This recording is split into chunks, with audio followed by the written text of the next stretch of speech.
ఈ కథ ఎక్కడో పెద్ద పెద్ద రాజకీయాలతో మొదలవ్వదు. చాలా చిన్న, విషాదకరమైన సంఘటనతో మొదలవుతుంది. బంగ్లాదేశ్లో జరుగుతున్న హింస వెనుక ఉన్న అసలు నమూనాను అర్థం చేసుకోవాలంటే మనం ఇక్కడ్నుంచే మొదలుపెట్టాలి. 500 టేకాలు అంటే సుమారుగా $3. ఆలోచించండి, ఇంత చిన్న మొత్తానికి బంగ్లాదేశ్లో ఒక యువకుడి ప్రాణం పోయింది. అసలు ఇంత చిన్న అప్పు ప్రాణం తీసేంత పెద్ద హింసకు ఎలా దారితీసింది? అందుకే ఈ ప్రశ్న తలెత్తుతోంది, బంగ్లాదేశ్లో ఒక మనిషి ప్రాణం విలువ ఎంత? ఈ ప్రశ్న మనల్ని నేరుగా 21 ఏళ్ల జాయ్ మహాపాత్ర కథలోకి తీసుకువెళ్తుంది. అతని విషాదం ద్వారానే ఈ సంక్షోభం యొక్క అసలు స్వరూపం మనకర్థమవుతుంది. జాయ్ మహాపాత్ర కేసులో ఏం జరిగిందో చూద్దాం. కేవలం 500 టాకాల కోసం మొదలైన గొడవ చివరికి ఒక ప్రాణాన్ని బలి తీసుకుంది. దీన్ని కేవలం ఒక వాదన అనలేం, ఇది ఒక హత్య. సరే, ఈ కేసులో 2 వేర్వేరు వర్షన్లు వినిపిస్తున్నాయి. ఒకటి కుటుంబం చెప్తున్నది, మరొకటి నిందితుడు చెప్తున్నది. జాయ్ను కొట్టి బలవంతంగా విషం తాగించారని కుటుంబం అంటుంటే, అబ్బే అదంతా అబద్ధం, అతను అప్పుల బాధతో తనే ఆత్మహత్య చేసుకున్నాడని నిందితుడు వాదిస్తున్నాడు. అసలు నిజమేంటనేది తేలితేనే కదా న్యాయం జరిగేది. మరి పోలీసులేమంటున్నారో చూడండి. మాకు లిఖితపూర్వకంగా ఫిర్యాదొస్తే అప్పుడు చట్టపరమైన చర్యలు తీసుకుంటామని చెప్తున్నారు. వినడానికి చాలా ప్రొసీజరల్గా కరెక్ట్గానే అనిపిస్తుంది కదా, కాని అసలు విషయం అది కాదు. ఆ అధికారిక ప్రకటన వెనుక ఉన్న అసలు అర్థమేంటంటే, అది న్యాయమిస్తామని హామీ ఇవ్వడం లేదు, దానికి అడ్డుకట్ట వేస్తోంది. అంటే ఇప్పటికే దుఃఖంలో, భయంలో ఉన్న కుటుంబం మీద ఇంకో భారం వేయడమన్నమాట. వాళ్లు ఫిర్యాదు చేసే ధైర్యం చేయకుండా ఆపడమే దీని ఉద్దేశం. ఇక్కడే మనం అర్థం చేసుకోవాల్సిందేంటంటే, జాయ్ మహాపాత్ర మరణమనేది ఏదో ఒక్కటే జరిగిన సంఘటన కాదు. ఇది చాలా పెద్ద, ఒక ఆందోళన కలిగించే హింసా నమూనాలో ఒక భాగం మాత్రమే. ఆ నమూనా ఏంటో ఇప్పుడు చూద్దాం. ఈ టైంలైన్ చూస్తేనే మనకు పరిస్థితి తీవ్రత అర్థమవుతోంది. డిసెంబర్ 18న ఒక తప్పుడు ఆరోపణతో ఒకరిని మూకహత్య చేశారు. డిసెంబర్ 31న ఒక ఫార్మసీ యజమానిని నరికి నిప్పంటించారు. జనవరి 5న ఒకే రోజు ఇద్దరు, ఒక న్యూస్ పేపర్ ఎడిటర్ని కాల్చి చంపారు, ఒక కిరాణా వ్యాపారిని నరికి చంపారు. అంటే కేవలం కొన్ని వారాల్లోనే ఒకరి తర్వాత ఒకరు ఇలా దారుణంగా హత్యకు గురయ్యారు. దీన్ని బట్టి జాయ్ మరణం ఒక పెద్ద ప్లాన్లో భాగమని స్పష్టంగా తెలుస్తోంది. ముఖ్యంగా ఆ జనవరి 5న జరిగిన 2 హత్యల్ని గమనిస్తే మనకు కొన్ని విషయాలు స్పష్టమవుతాయి. ఒకటి సెంట్రల్ బంగ్లాదేశ్లో, మరొకటి సౌత్ వెస్ట్లో. ఒకరిని కత్తితో, మరొకరిని తుపాకీతో చంపారు. కాని ఇద్దరూ వాళ్ళ రంగాల్లో ముఖ్యమైన వాళ్లే. ఒకరు వ్యాపారి, ఇంకొకరు మేధావి. అంటే ఇక్కడ లక్ష్యం చాలా స్పష్టంగా ఉంది, హిందూ సమాజంలోని ఆర్థిక, మేధో నాయకత్వాన్ని టార్గెట్ చేయడం. ఇది యాదృచ్ఛికం కాదు, చాలా పక్కా వ్యూహంతో చేసిన పని. ఈ హింసకు ఉపయోగించిన పద్ధతిని ప్రదర్శనాత్మక క్రూరత్వం అని నివేదికలో పేర్కొన్నారు. అంటే కేవలం చంపడమే కాదు, చంపే విధానం కూడా చాలా ముఖ్యం. బహిరంగంగా అందరి ముందు దారుణంగా చంపడం, నిప్పంటించడం, ఇవన్నీ మిగిలిన వాళ్లలో భయాన్ని పుట్టించడానికి, వాళ్ళని అమానవీయంగా చూపించడానికే. ఇదొక భయంకరమైన సందేశం పంపే ప్రయత్నం. దీపుచంద్రదాస్ హత్యను ఒక ఉదాహరణగా తీసుకుంటే ఈ నమూనా ఎంత భయంకరంగా ఉందో మనకర్థమవుతుంది.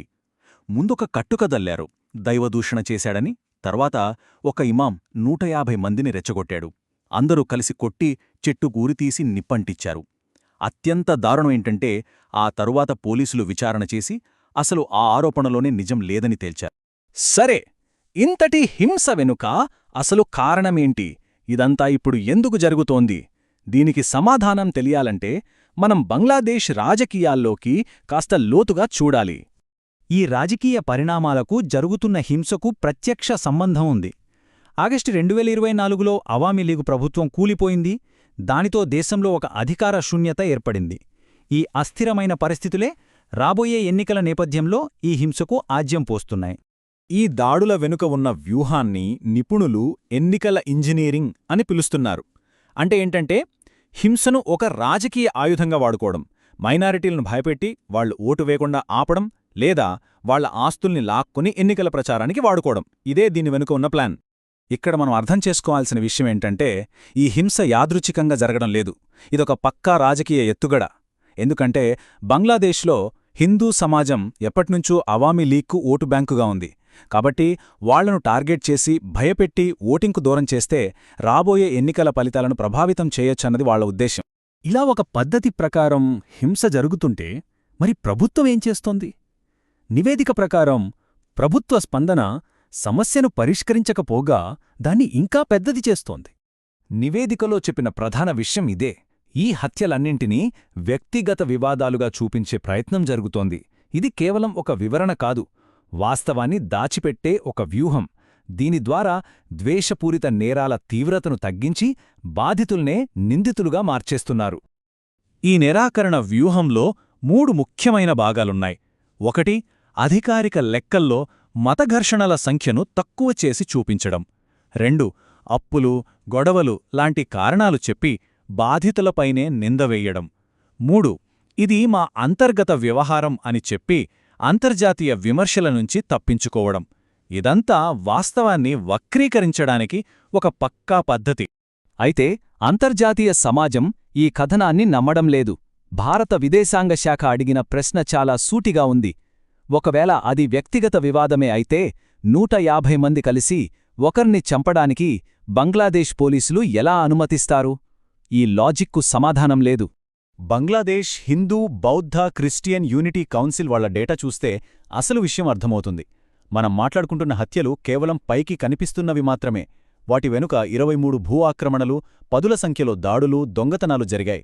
అంటే హింస యొక్క నిజమైన స్వరూపం ఇంకా చాలా పెద్దది. ఈ సమస్య ఇప్పుడు బంగ్లాదేశ్ సరిహద్దులు దాటిపోతోంది. ఇది కేవలం ఒక దేశ అంతర్గత సంక్షోభం కాదు, ఇది ఒక పెద్ద అంతర్జాతీయ సమస్యగా, ప్రాంతీయ భద్రతకు ముప్పుగా మారుతోంది. ఇక్కడ మనం 2 దేశాల స్పందనల మధ్య ఉన్న తేడాని గమనించాలి. పొరుగున ఉన్న భారతదేశం చాలా గట్టిగా స్పందించింది. రెడ్ లైన్ దాటొద్దని, పర్యవసానాలుంటాయని హెచ్చరించింది. మరోవైపు అమెరికా కాస్త జాగ్రత్తగా వ్యవహరిస్తోంది. మత స్వేచ్ఛ గురించి ఆందోళన వ్యక్తం చేస్తూ మొత్తం ప్రజాస్వామ్య ప్రక్రియ మీద దృష్టి పెట్టింది. సో ముగింపుగా చెప్పాలంటే ఈ హింస వెనుక ఏదో ఒక్క కారణం లేదు. నివేదిక ప్రకారం ఇది 3 వేర్వేరు శక్తుల కలయిక వల్ల జరుగుతోంది. 1. ఎన్నికల వ్యూహం. 2. మైనారిటీల ఆస్తులను దోచుకోవాలనే ఆర్థిక దురాశ. 3. మతపరమైన తీవ్రవాదాన్ని రుద్దాలనే సైద్ధాంతిక పట్టుదల. అందుకే ఈ విశ్లేషణ చివరికి మన ముందు ఒక అత్యంత కీలకమైన, భయానకమైన ప్రశ్నను మిగులుస్తోంది. ఈ వ్యక్తిగత వివాదం అనే కథనం వెనక ఒక వ్యవస్థీకృత నరమేధం దాగి ఉందా? మనం చూసిన సాక్ష్యాలను బట్టి ఈ సంక్షోభం యొక్క నిజస్వరూపమేమిటో ఆలోచించాల్సిన సమయమిది.